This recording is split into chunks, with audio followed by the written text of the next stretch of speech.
So it is necessary to recognize that the time is always right to do right.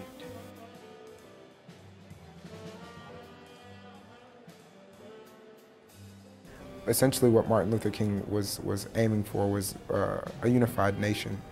I think it's more of just trying to, whenever you see an injustice, trying to persevere. His view, as it appeared to me, was actually harmony, that he saw a house divided and he wanted to unite it. It's not only about race, it's about every person having the same opportunity.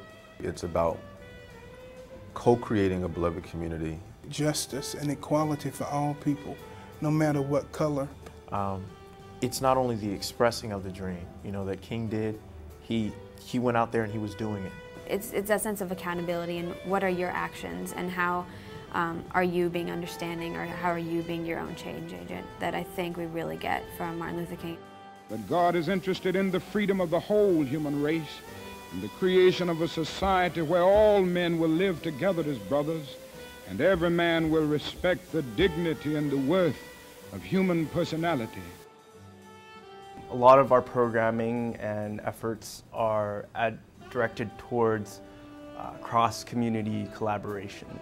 And a lot of it is for people of different ethnicities to experience Asian culture, to really see what's going on. And the other part of what we do is advocacy for Asian students. And a lot of what we do in terms of advocacy is based upon the traditions of Martin Luther King and what he did in the civil rights movement. We learn from that. I'm actually on the executive board for BSA, and we make it, I think, rather clear that, you know, we don't exclude anyone from any events that we have. It's all about inclusion. We support and advocate on behalf of black students, but we include everyone in any type of programming that we do. We've never made the decision to exclude any group or any person for any reason from any programming that we have. And I think a lot of the cultural groups on this campus do that same thing.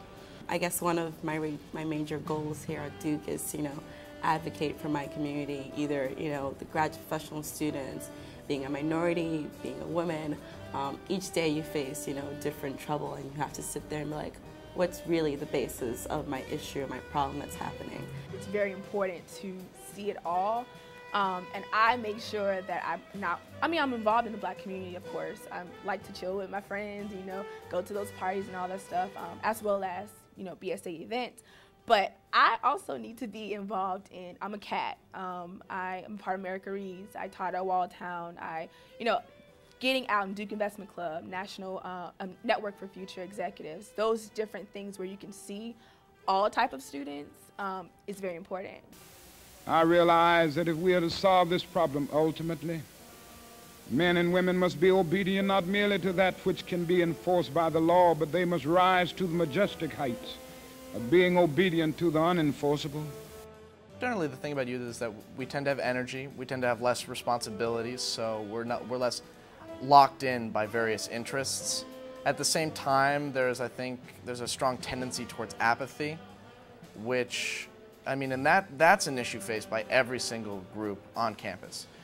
From the meta group of the university and the instructors down to like people like me, who are trying to get people to care, and it's really tough.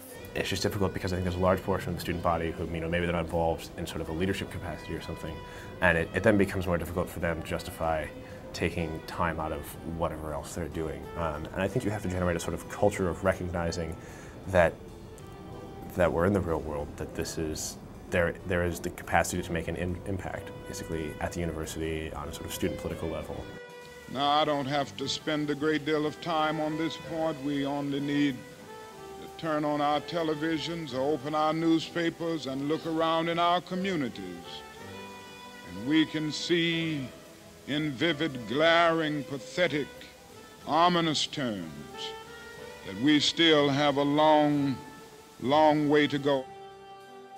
In my view, at least, we've had more and more division over time, rather than in programs and ideas of kind of it's almost a continued racial sectionalism, as has given birth in our postmodern politics, rather than that vision of actual unity and overcoming and going, you know, a kind of a post-racial future, which is what I identify with King's message. I think that sometimes we kind of locate King at I have a dream and not what happens in King's life and message before and after. One of the most relevant things that he has for us today is that injustice anywhere is a threat to justice everywhere. It challenges us to look at all forms of institutions, of government, of all these things that we're involved in. All of those areas of our world today that we sometimes put aside or treat lightly. I think a lot of students, particularly at Duke, they may not necessarily get it because that's not the motivations and whatnot of why those things were going on, not necessarily a part of their life experience. And I think it's important to certainly educate persons about what was going on during the Civil Rights Movement. Why were they so adamant about the things that were being fought for?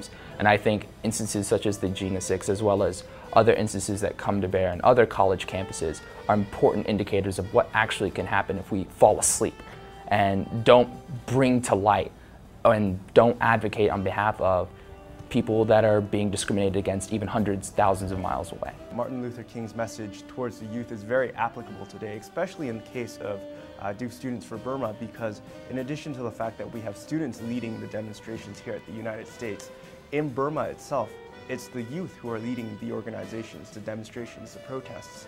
It's people that are, teenager age to 20-year-olds who are doing it. And that's very important because it speaks to how the youth are really the way to change the way things are.